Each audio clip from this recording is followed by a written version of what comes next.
The first time the police showed up, I thought it was a mistake. I was in my workshop restoring a 1967 Mustang that had belonged to my grandfather. When I heard the crunch of gravel under tires, through the open bay door, I saw the black and white patrol car roll to a stop near my fence line. My hands were covered in engine grease, and I wiped them on a rag as I walked out into the afternoon sun. "Can I help you, officers?" I called out.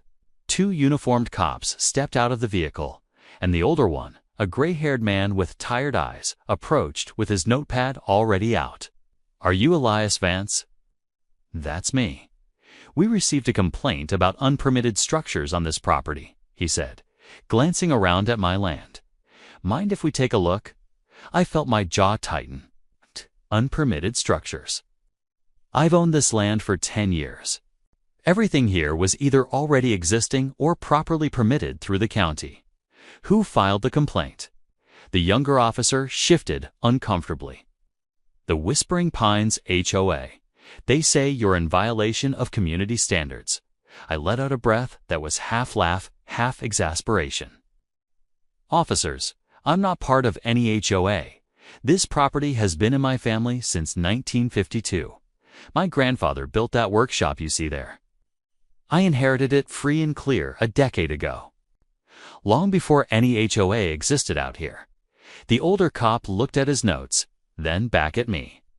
"The HOA president, a Mrs. Cynthia Sterling, seems pretty insistent. Says you're bringing down property values." "Property values," I repeated slowly. "Let me guess, she wants to buy my land." The officers exchanged glances. The older one cleared his throat. "That's not really our business, sir. We just need to verify there are no violations. Can you show us your permits?" I led them to my house, a modest 2-story farmhouse that my grandfather had built with his own hands. The property sprawled across 15 acres of prime land on the edge of what used to be agricultural country. 5 years ago, developers had swooped in, bought up the surrounding parcels, and erected a luxury house in development called Whispering Pines. Cookie-cutter mansions that sold for $2 million each, all identical beige and white facade, with manicured lawns that required a full-time landscaping crew. My property, with its old farmhouse, weathered workshop, chicken coop, and vegetable garden, sat right in the middle of their pristine development like a thorn in their side. I showed the officers my permits, my property deed, and my grandfather's original land grant documents. They looked everything over, made some notes, and the older cop handed me his card. "Everything looks in order, Mr. Vance. Sorry to bother you." "For what it's worth, I think someone's wasting our time." "Thanks, officer," I said, watching them drive away. That was 3 months ago. Since then, the police have been called to my property 8 more times. Each visit was triggered by a different complaint from Cynthia Sterling. Noise violations when I ran my table saw, allegations of livestock odor from my 6 chickens, claims that my pickup truck was an abandoned vehicle, accusations that I was running an illegal auto repair business. Each time, the officers found nothing. Each time, I could see their frustration growing to match my own. The thing was, I knew exactly what Cynthia wanted. 2 months after she'd moved into a 4,000-square-foot McMansion overlooking my property, she'd shown up at my door with a smile that didn't reach her eyes and offered to buy my land for $500,000. "It's very generous," she'd said. Standing on my porch in her tennis whites and designer sunglasses, "Much more than this old property is worth," I politely declined. She returned a month later with an offer of $1 million, then $2 million. Each time, her smile grew thinner, her tone sharper. The last time she'd visited, 6 weeks ago, she dropped all pretense of friendliness. "You're being unreasonable, Mr. Vance," she'd hissed, her perfectly manicured nails tapping against my doorframe. "Your property is an eyesore. It doesn't belong here anymore. The HOA board has discussed this, and we're prepared to make life very difficult for you until you see reason. This land has been in my family for 70 years, I've replied evenly. My grandfather cleared these fields. My father learned to drive on this dirt road. I'm not selling Mrs. Sterling. Not for $2 million, not for $10 million, not ever. Her face had flushed red. We'll see about that. The harassment had escalated after that conversation. In addition to police calls, I'd started receiving citations in the county for violations I wasn't committing. Anonymous complaints to every regulatory agency imaginable. Someone had even called in a tip to the fire marshal claiming I was storing explosives in my workshop. The investigation had been thorough, invasive, and of course, had found nothing. I was sitting on my porch one evening, watching the sunset paint the sky orange and purple, when a silver Mercedes pulled into my driveway. Cynthia Sterling emerged, followed by two men in expensive suits. I recognized one of them, a real estate developer named Gregory Hayes, who'd been buying up properties all over the county. "Mr. Vance," Cynthia called out, her voice dripping with false sweetness. "May we have a moment of your time?" I stayed seated, rocking slowly in my grandfather's old chair. "Make it quick. I've got work to do." Gregory Hayes stepped forward. All business. "Mr. Vance, I'm prepared to offer you $8 million for your property. Cash sale, quick close, and we'll cover all your relocation expenses." $8 million, the number hung in the air between us. It was life-changing money, enough to retire early, buy a place anywhere I wanted, but this land wasn't about money. "Not interested," I said. Cynthia's mask slipped. "You're being a fool. Do you know what we could do with this land? This is prime real estate now. Your little farm is a blight on the entire community. Then maybe your community shouldn't have been built."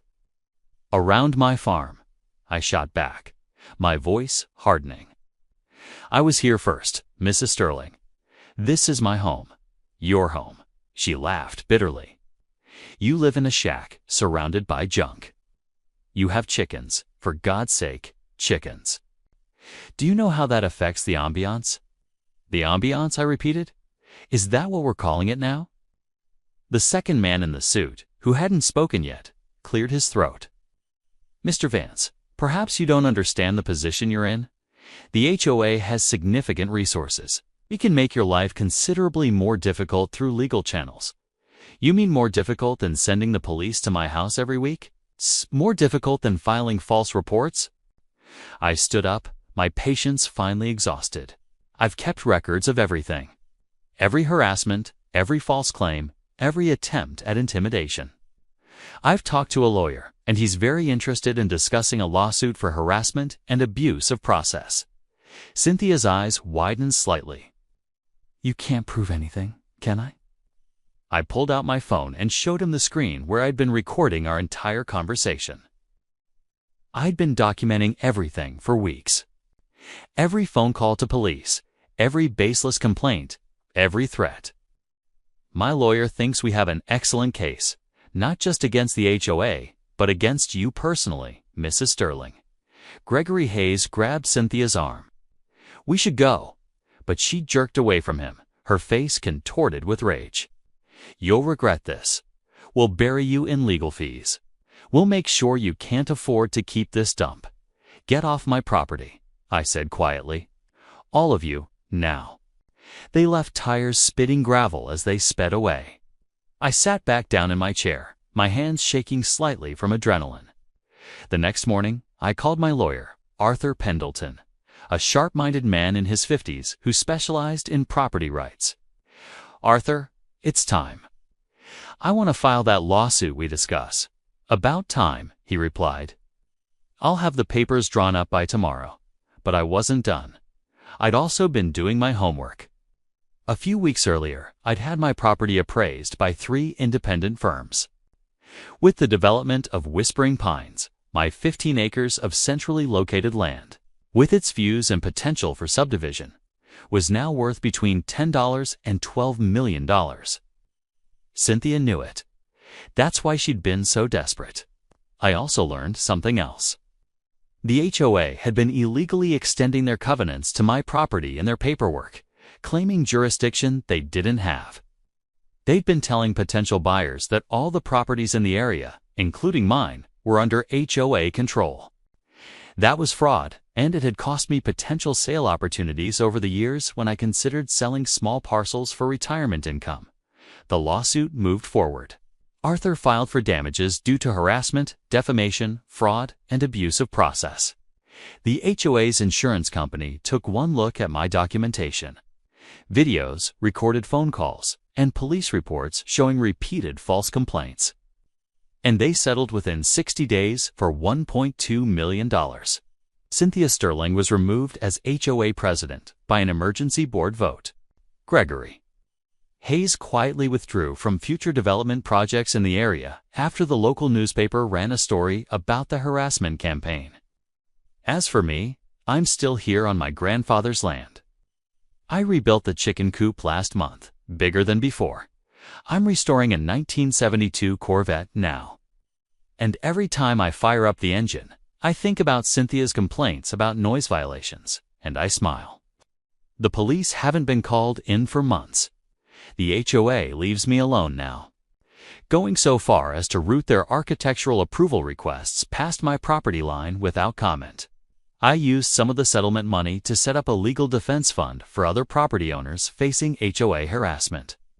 Arthur and I have taken on 3 cases already, all successful. This land is worth $10 million now, maybe more. But it's not for sale. It never was. Some things are worth more than money, like pride, like family legacy, like standing your ground when everyone tells you to move. My grandfather used to say, "They can make you offers, Elias, but they can't make you sell." Remember that? I remember, Grandpa. I remember.